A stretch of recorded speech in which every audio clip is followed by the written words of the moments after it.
Hey, welcome back to Outbuilding. This is kind of a diversion today, but there's a cool project going on across the street that has to do with building that I wanted to share with you. There is a giant municipal water supply that's being rebuilt. And so there behind me is the worksite for a pair of tanks that are going to go in. They're 7.5 million gallons apiece. So 15 million gallons of water that will be part of the municipal water supply for our community here. There were some old tanks that were here that were built in 1939, part of the CCP projects.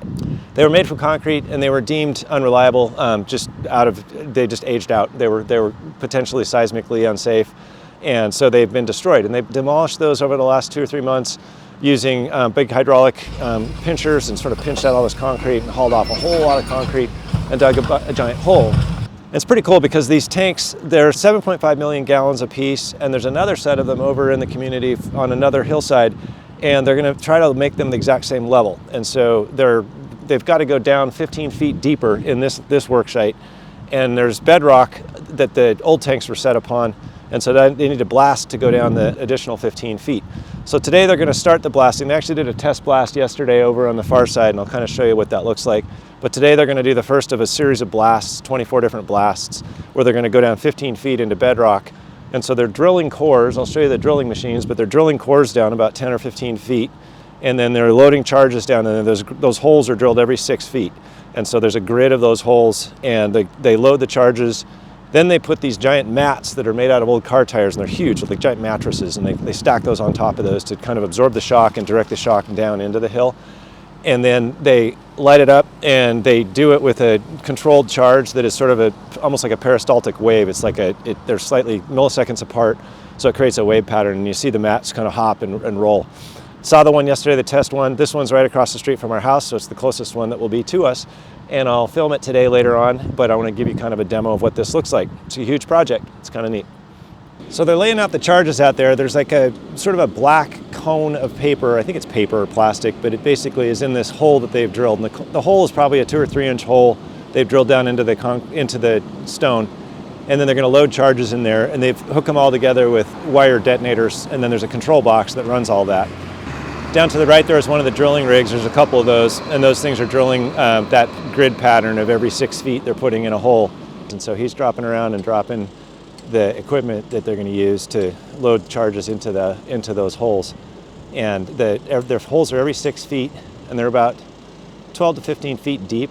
And then on the left you can see some big black mats. They're actually made out of old car tires and then kind of woven with cable. And they're probably a foot thick, maybe 10 feet wide and 20 feet long, and they use a big excavator to drape those over the charges once they've got them all loaded into the holes and backfilled, so that the charge is directed downwards and it sort of dampens the charge. It's pretty impressive because when they light them up not all at once, but they kind of light them with about a millisecond or two delay between each one, and so it kind of creates a wave pattern across those mats, and the mats hop, I don't know, 2-3 feet in the air.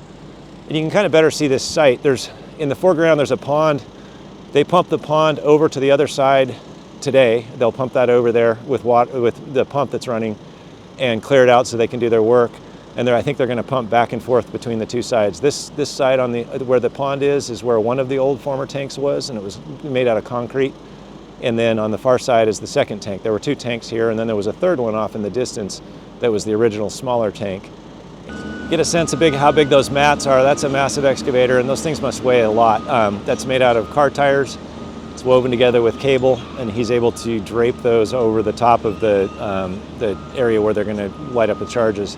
The whole goal here is to break the rock up into something that can easily be excavated and dumped into into dump trucks.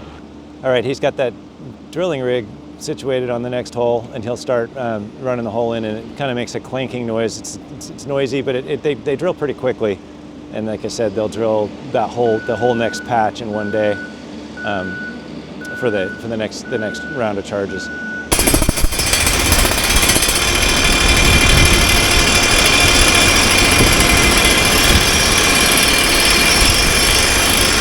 So you can see he's putting in the very last mat. They've got all the other mats laid down there on top of the grid that they laid earlier. All the charges are in there, and they're moving all the vehicles out of the way, so they're getting ready. They do this at the same time every day, and they have a bunch of signals before they fire it off. So we'll get ready and watch that as they get ready to go. All right, so they're just closing down the road. They've got everything all cleared away from the site, and everybody's backed away. I've got a bunch of cameras set up here, and I'll hopefully get the drone up. It's raining, but we'll hopefully get something from that. And they've got the road closed, and you'll hear an air horn blast. That's the 5-minute warning. And when they do that, then they'll do a 1-minute blast much more quickly, and then call fire in the hole, and then light it up. We're just waiting for the air horn.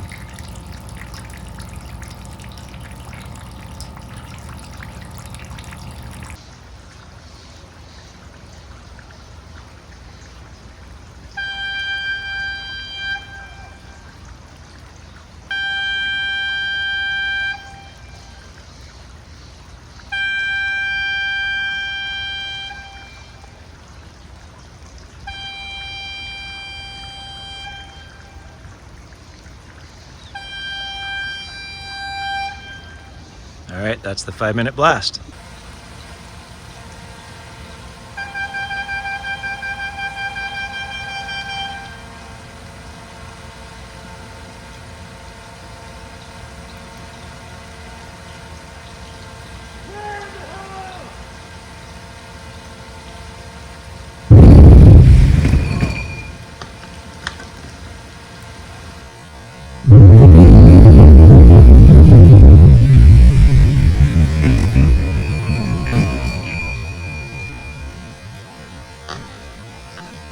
One thing I should mention is they also installed seismographs all over the place around to measure.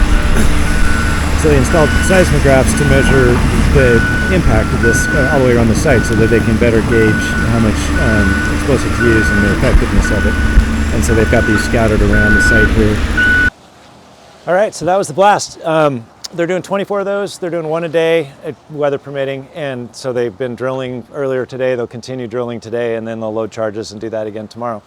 What you'll notice is those mats have raised a little bit, and they've raised because the rubble underneath is now sort of unconsolidated. And so then they can start taking that out. Something like 5,400 dump truck loads of material are going to come out of here to create the space for those tanks. The way that sounds when you're standing near it is it's pretty reverberant, and it's pretty low, like I think low frequency. You can feel it shake in your feet, so it's shaking the ground quite a bit, but not so much in your chest and not in your ears. They came to our houses, the ones right in the perimeter here, and surveyed beforehand, and so they can do any sort of comparison to see if anything moved or cracked as they do all this. I'm not too concerned about it. I'm standing, the camera's pretty much on our front doorstep, and it's right across the street where they're doing this, and that's about as close as it's going to be for us. It's going to drift off into the site as it goes on from here. So anyway, it's kind of fun to see, and if you ever hear that rumble or see those drills out working, you'll kind of know what's going on with that. It'll be nice to have a sustainable water supply up here.